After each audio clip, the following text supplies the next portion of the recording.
I don't even believe it was cleaned at all before it was rented out again.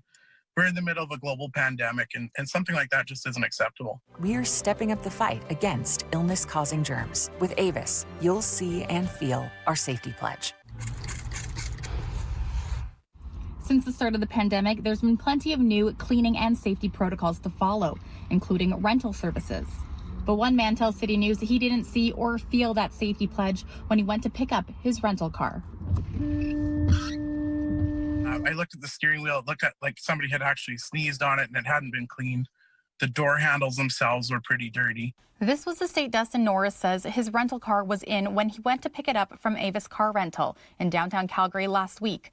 But it wasn't the only thing he noticed. There was a puddle in the trunk that smelled pretty bad, and just generally, like, the seat had stains on it. It looked like, honestly, it hadn't been cleaned or flipped since the last person that had rented it.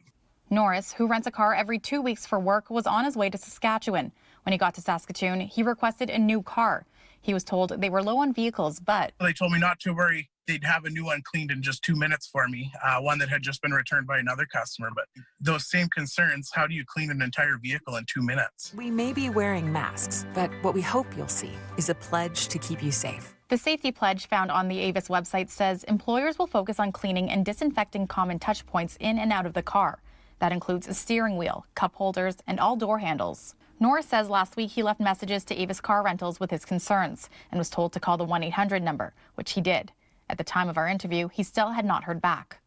City News reached out to Avis's head office in New Jersey, who tell us they're investigating the incident. They go on to say they enhanced their efforts in response to the COVID-19 pandemic, which includes following the CDC and government guidelines. Norris is still on the road. City News catching up with him in Edmonton. He's in a new rental car, but from a different rental company. Way better. The inside, everything's sanitized. There's no fingerprints anywhere. Everything's been wiped and cleaned. In Calgary, Jackie Perez, City News.